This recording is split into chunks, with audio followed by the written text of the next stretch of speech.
Bismillahirrahmanirrahim. Assalamualaikum warahmatullahi wabarakatuh. Izinkan saya memperkenalkan diri. Nama saya Resti Siti Juraida dari Program Studi Keuangan dan Perbankan D3 dengan NPM 2102019 Semester 1 Sekolah Tinggi Ilmu Ekonomi Latifah Mubarokiyah Pondok Pesantren Suryalaya. Sebelumnya, saya ucapkan terima kasih kepada dosen pengampu mata kuliah Sumber Daya Manusia, Bapak Aldi Robit Setiana, SEMM. Pada kesempatan kali ini, saya akan mempresentasikan sebuah materi tentang sumber daya manusia mengenai pemeliharaan. Yang pertama, mengenai pengertian pemeliharaan terlebih dahulu.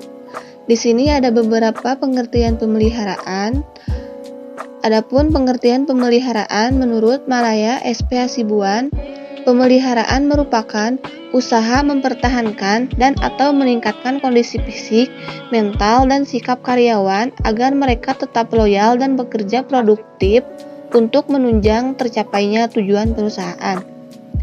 Pemeliharaan yang baik dilakukan dengan program kesejahteraan yang berdasarkan kebutuhan sebagian besar karyawan serta berpedoman kepada internal dan eksternal konsisten. Yang kedua, menurut Edwin B. Flippo, fungsi pemeliharaan karyawan adalah menyangkut perlindungan kondisi fisik, mental, dan emosi. Pemeliharaan dapat mempertahankan atau meningkatkan kondisi fisik, mental, dan sikap karyawan agar mereka tetap loyal dan bekerja produktif untuk menunjang tercapainya perusahaan. Yang selanjutnya, adapun dua faktor yang mendorong perlunya perusahaan melakukan pemeliharaan sumber daya manusia. Yaitu yang pertama, sumber daya manusia merupakan modal utama perusahaan yang apabila tidak dipelihara dapat menimbulkan kerugian bagi perusahaan. Yang kedua, sumber daya manusia adalah manusia yang biasa mempunyai kelebihan, keterbatasan, emosi, dan perasaan yang mudah berubah-ubahnya lingkungan sekitar. Nah, setelah itu, adapun beberapa tujuan pemeliharaan. Berikut beberapa tujuan pemeliharaan yaitu yang pertama, untuk meningkatkan produktivitas kerja karyawan.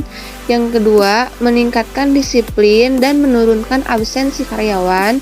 Yang ketiga, meningkatkan loyalitas dan menurunkan turnover karyawan. Yang keempat, memberikan keamanan dan kesehatan karyawan. Yang kelima, meningkatkan kesejahteraan karyawan dan keluarganya. Yang keenam, memperbaiki kondisi fisik, mental, dan sikap karyawan. Yang ketujuh, mengurangi konflik serta menciptakan suasana yang harmonis. Dan yang terakhir, mengefektifkan pengadaan karyawan. Nah, dan yang terakhir, adapun asas-asas pemeliharaan karyawan. Berikut beberapa asas pemeliharaan karyawan menurut Malayu SP Hasibuan yaitu yang pertama, asas manfaat dan efisiensi.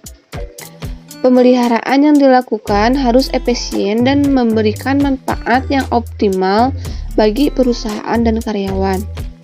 Pemeliharaan ini hendaknya meningkatkan prestasi kerja, keamanan, kesehatan, dan loyalitas karyawan dalam mencapai tujuan.